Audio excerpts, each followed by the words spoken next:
Hello, it is another Sunday and I'm super delighted to have you back. Do not forget, even though work begins on Monday, the week actually starts on Sunday. So take a bit of time to lay out your week. Still on unconscious biases. Growing up, a lot of us heard many unwholesome stories about village people, how they are wicked and diabolical. And so we have this defense against village people. I vividly remember in grade 3, a boy who had just joined us was called upon to solve a math problem. And we all started to giggle. Why? Because we believed that coming from the village, he wouldn't know anything. You know what? This boy didn't only score this math. He went on to take the first position for the next 3 terms that we shared in class. Research also shows that a lot of men are attracted to successful, smart, progressive, and rich women. But as soon as they start to build a relationship with these women, they start to clash. Because there is an incongruence between what they believe and what they are seeing. On the inside of them, there is the women should be seen and not heard.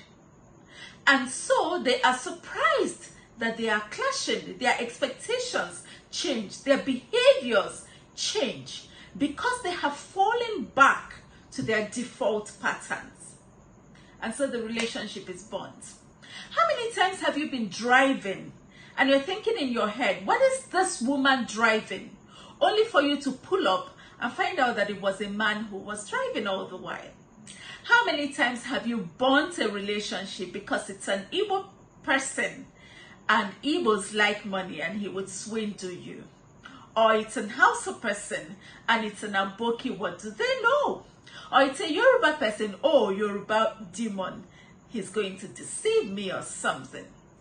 So we pass up a lot of what would have been great opportunities and great relationships on the altar of unconscious biases. This is not to say that there are not advantageous unconscious biases. In fact, our defaults are some of the things that help us to save time and save situations because our brain has mastered patterns that do not work and patterns that work. So considering irrational unconscious biases that have robbed us of relationships and opportunities, what can we do to unlearn these patterns and relearn functional patterns? First of all, we need to identify the existence of these patterns. Why do I think so? Why do I trash food produce, agri produce, because it's coming from the village? Why am I thinking that I'm unsuccessful because my uncle had visited from the village or had given me a call in the morning and then I went out for the interview and the interview didn't work? Why do I think that because this is a woman, she is not enough competition? Challenge your unconscious biases.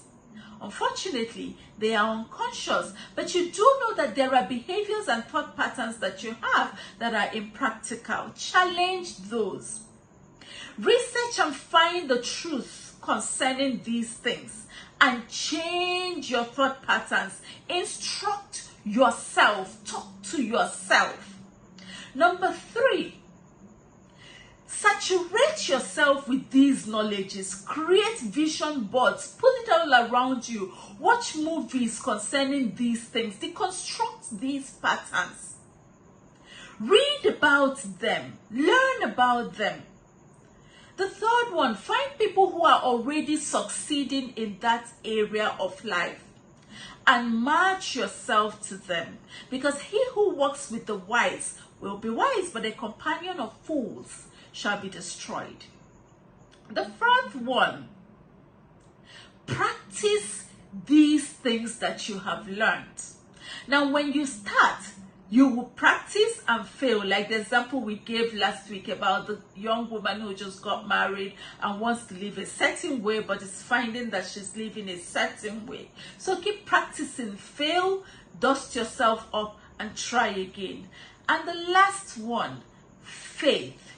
Have a positive expectation of yourself that you will succeed at this new turnaround that you have found, because expectations turn around to become self-fulfilling prophecies. And so until I come your way again next week, be well and live your best life.